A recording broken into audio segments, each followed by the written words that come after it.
करूं तो मैं इस पेपर की तुलना कर रहा हूं पीछे आरएस प्री के पेपर से। Same to same, M to same, so as it is उसके जैसा ही लेवल इसका था, जैसा लेवल। जबकि आरएस प्री के अंदर तो सिर्फ जीके ही तो था, जीके जीएस ही तो था।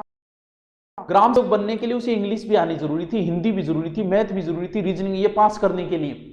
जबकि आरएस के अंदर तो जीके से पास हो रहा था उसका, करंट और जीके से। चलो मैथ रीजनिंग थी लेकिन न आए तो भी प्री उसका हो जाता है। इन दोनों पेपर की तुलना करो, आरएस में कितने लेवल के बच्चे बैठते हैं और गहन अध्ययन करते हैं उसका, फिर भी उसकी मेरिट 45 आरएस की। पास कितने किए? मात्र 20,000, यानी 20 से 25,000 स्टूडेंटों में 45।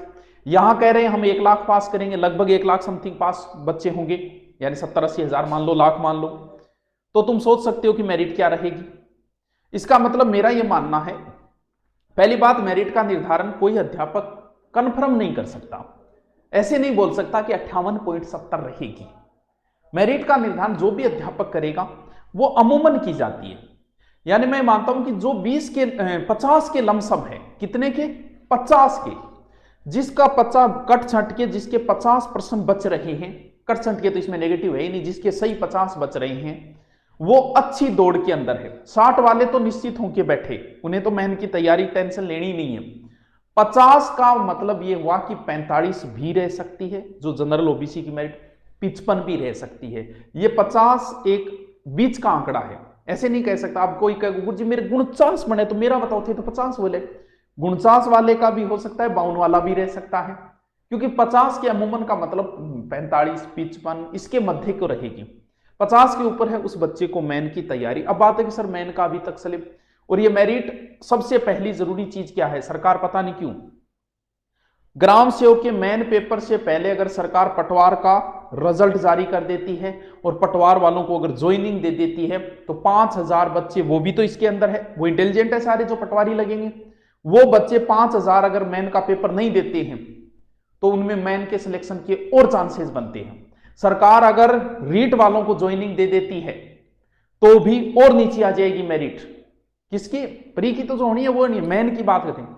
सरकार से ज्यादा इसको करवाओ कि जल्दी से जल्दी पटवार का रिजल्ट घोषित करके और उन्हें ज्वाइनिंग दो, क्योंकि 5,000 वो बच्चे वरना फिर दोबारा यहां फंसेंगे और दोनों जगह करके, और वही समस्या आएगी बेरोजगारों की। इससे अच्छा है कि उनको ज्वाइनिंग मिल जाए, 5,000 कम से कम नए तो लगे। तो उनको ज्वाइनिंग मिलती है तो ये मान लो कि जिस बच्चे का प्री क्लियर हो गया है, जैसे तैसे हो जाएगा, जिसके बस के 50 से ऊपर बच रहे हैं, उसके ग्राम सेवक बनने के बहुत अच्छे चांसेस है। अब बात है कि सर हम मेन के लिए क्या पढ़ें। देखो भाई, लगभग मान के चलो कि प्री वाला ही रहना है लगभग, लेकिन फिर भी ये होता है कि मैं मैथ पढ़ूंने लगी तो जीके तो रहना ही रहना है, जीके तो हटना ही नहीं किसी सूरत में। अपना डेड जीके मजबूत कर, जीके को मजबूत बना, जीके। और दूसरी बात सर, बहुत सारे बच्चे सुबह कल से कॉलिंग शुरू हो गई थी कि सर ग्राम सेवक मेन का बैच। देखो बच्चों, जिन बच्चों ने हमारे प्री का कोर्स ले रखा था, सिलेबस यही रहना है, हम किसी भी बच्चे का प्री का कोर्स मेन एग्जाम तक नहीं हटाएंगे। हमारा आपके साथ एक जुड़ाव है भावनात्मक, वो हमेशा रहेगा।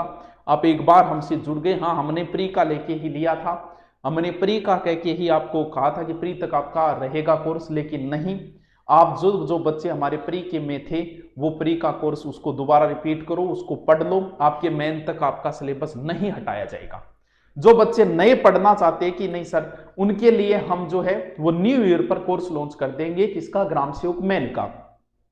और जो ऑफलाइन आके पढ़ना चाहते हैं, आप ये मत समझना कि मैं बोल रहा हूं, लेकिन हमारे जो बच्चे हैं, मैंने लगभग के पूछे, उनके 60 के लमसम बन रहे थे सबके, क्योंकि जीके इतना टफ नहीं था। जिसने थोड़ा सा भी हमें गहन थोड़ा सा भी पढ़ा है वो हमारा जीके सही करके आ जाएगा, और वो नहीं आ रहे वो तो किसी को नहीं आ रहे, कोई चिंता करने की बातें वो तो नहीं है।